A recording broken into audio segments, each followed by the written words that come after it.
So who are the people who seem now to be running our lives and our world and planning our future?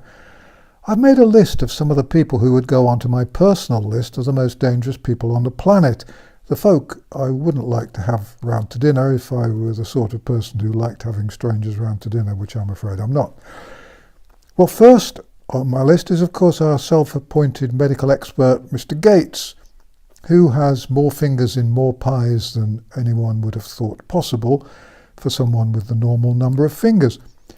The other day we asked our television set if Bill Gates is a psychopath.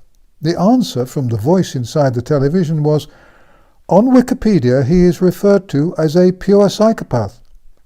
That was our TV set's opinion, not mine. But what can you say? It seems that even television sets have a view on Mr. Gates these days. If there's something nasty and threatening going on anywhere in the world, the chances are high that Gates has invested in it. Gates has been funding scientists at Harvard who are trying to block out the sun's rays in an attempt to stop global warming.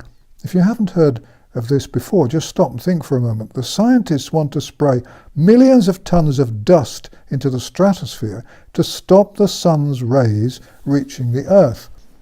One plan is that every day more than 800 large aircraft would lift millions of tons of chalk dust to a height of 12 miles above the Earth and then sprinkle the dust to stop the sun's rays getting through. Another plan is to send up hot air balloons to release powder into the atmosphere. There are, you won't be surprised to hear, a couple of problems with this. Obviously, the first is that no one's yet proved that global warming is taking place and is anything more than a natural phenomenon, even if it is. Moreover, there are a lot of scientists who believe that we're heading into a phase where the planet is actually cooling. And there are those who think that the Gates money and the scientists throwing powder into the sky could help to create droughts, hurricanes and mass deaths. It seems fairly well agreed that altering the atmosphere to cool the planet could have unpredictable effects. In 1815, a volcanic eruption created crop shortages and disease outbreaks. Some might say, of course, that all this could be considered a bonus by a man who wants to reduce the world population. No one seems to have told him, by the way, that 800 large aircraft taking off every day and flying to 12 miles up would require a good deal of aviation fuel. And what sort of dust are they planning to have sprayed? Well, some say calcium, but I've also heard talk that barium, alumina and strontium might be used. Whatever it is won't improve the quality of the air we breathe. Bottom line is that this seems to me to be a way to reduce the world's population rather than to protect it, all in the guise of dealing with the climate change hoax. And then there's George Soros. Let me tell you something about George Soros. He's a man who has apparently admitted that he's here to make money, and he's done reasonably well at it. He's alleged to have $25 billion in his piggy bank. He doesn't seem to me to give a damn about anything else, people, society, or any of that stuff. He just loves money. The mainstream media describe him as a philanthropist, though, to be honest, if he still has $25 billion, he hasn't given too much of it away. One of the most chilling interviews I've ever seen was in 1998 when Soros was interviewed for the 60 Minutes program. I found it scary. Soros admitted that when he was a teenager, he worked with the Nazis to confiscate property from the Jews. Did he feel bad about it? Was it difficult? Not at all, he said. He felt no guilt. I can't remember whether he actually said it or not, but the implication seemed to me to be clear. If he didn't do it, someone else would have done it. These days, Soros is rumoured to give money to the Black Lives Matter and to Antifa. Now, why would he do that? Is there perchance profit to be made? Could it be perhaps that he's deliberately trying to eradicate our history by pulling down statues and stir up trouble so that it's easier to break down society ready to accept the global reset he and his co-conspirators are so keen on? I have no idea. Who else would make the list? Well, the seemingly brainwashed little Swedish girl, of course. Her bleating and whining about the end of the world has proved enormously useful to those pushing Agenda 21 on the global reset and the plans for a new world order. Personally, I think she's been used very cleverly by the black-hearted folk who need a seemingly innocent front for the climate change nonsense. They needed someone who seemed innocent and honest and whom it would be very difficult for critics to question or to attack. How the devil can you ask serious questions of a little Swedish girl who looks to be about 7 years old and very earnest? But she and all the other Greens definitely go onto my list of people I'm afraid I don't like. Oh, and I include Greenpeace in there too.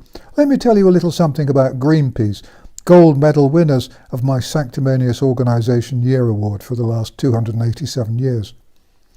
Greenpeace campaigns to have the world's oil left in the ground, but in 2014 a Greenpeace senior executive was reported to have been commuting by plane for 2 years. The employee who had been flying regularly from Luxembourg to Amsterdam was defended by the executive director of Greenpeace UK, who seemed to think it was acceptable for the employee to fly so much so that he could balance his job with the needs of his family.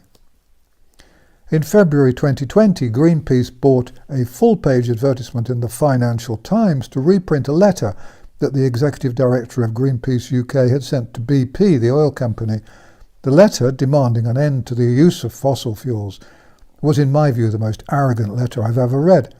I can only assume that Greenpeace would nevertheless like BP to continue making a small amount of fuel available for planes used by its employees. That level of hypocrisy seems to me to be so great that it's impossible to measure. Next on my list, and something of a newcomer, goes the boss of the Metropolitan Police in London. On the day before it became the law that English citizens had to wear masks in shops, for no very good reason that I could think of, Cressida Dick, the police commissioner for the Metropolitan Police in London, and not, as far as I know, a doctor of medicine, was reported to have said that the police will only enforce the law on wearing masks as a last resort. "My hope," she was quoted as saying, "is that the vast majority of people will comply, and that people who are not complying will be shamed into complying or shamed to leave the store." Close the quotes. Of course, as we should all remember, Cressida Dick should know all about shame. She was, of course, the officer who made the decision for the police to shoot a young innocent Brazilian man in 2005. Police apparently shot 11 times from close range. They managed to shoot the entirely innocent man 7 times in the head and once in the shoulder. "I think about it quite often," Dick allegedly said last year while chatting on a BBC programme called Desert Island Discs. Quite often? Most people, I suspect, would think about it pretty well all the time. I suspect I'm not entirely alone in thinking she should have been sacked after an innocent citizen was shot and killed. I certainly called for it at the time. Instead, she now has a top police job and believes that those choosing not to damage their health by wearing useless masks should be made to feel ashamed. I'm not entirely sure that encouraging other shoppers to shame non-mask wearers is entirely within Ms. Dick's role in the police. And does this woman not realise that the government has made it clear that people with health problems, including anxiety, do not have to wear masks, and nor do young children? Is she suggesting that these individuals, who may be fearful for many reasons, be deliberately shamed? Are the police officially suggesting that patients with respiratory and heart disease be deliberately shamed? Is Dick suggesting that those with mental health problems be shamed? Does she want us to run after the disabled who cannot wear masks and smother them with abuse? How precisely would she like people to shame their fellow citizens? My contempt for Cressida Dick is endless. We should all join together to demand that this woman be officially shamed and sacked. An apology is not enough. Write to your MP, write to the newspapers. If you do nothing else today, do what you can to get this woman fired. She is an utter disgrace to the human race, in my view. Encouraging people to shame the sick and the frail and the anxious and the mentally ill, and presumably shaming children too. It is, I believe, at least partly as a result of her urging, that I have seen non-mask wearers being shouted at in shops. A civilized society discusses complex issues by debate, but in our society, debate is banned. And instead of discussing issues, the opposition, the Gates and Soros-supporting mask-wearing, line-towing folk, encourage the routine shaming and humiliation of those who do not agree to click their heels and salute those who would run our lives, control our every movement, and enslave us with an unending variety of laws which have little or no basis in science. Finally, on this short list of a few of those whom I hold in contempt are the collaborators, the mindless millions who are willingly wearing masks and kowtowing to the dictators who want to rule our lives and are using as an excuse a virus which is no more deadly than the flu. How many of those who are currently wearing masks in shops wore them last year to protect themselves against the flu? And if they didn't wear masks to protect themselves against the flu, why didn't they? The risks were then much as they are today. However, our main enemies in this war are not Soros, Gates, the little Swedish girl, Dick, or the rest of them. Our main enemies are the collaborators who are too damned lazy to seek out the truth for themselves. I reserve my greatest contempt for them. It's our bloody country, and we want it back. Thank you for watching An Old Man in a Chair, and thank you for your support and encouragement. If you can click the thumbs up button and maybe even write a little comment, it will help keep the videos alive. Please copy and share these videos on Twitter, Facebook, BitChute and any other platform you know of. If you want to put on a translation, that's fine. If the videos disappear, please go to my website www.vernoncoleman.com to see where you might be able to find them, or to read the transcripts of the videos as well as the banned videos. This video site and my website have not been monetized. There are no ads and no sponsorship. If you'd like to see more videos from me, please subscribe to the channel, because the videos have a tendency to disappear. Although it may seem like it at times, please remember you're not on your own.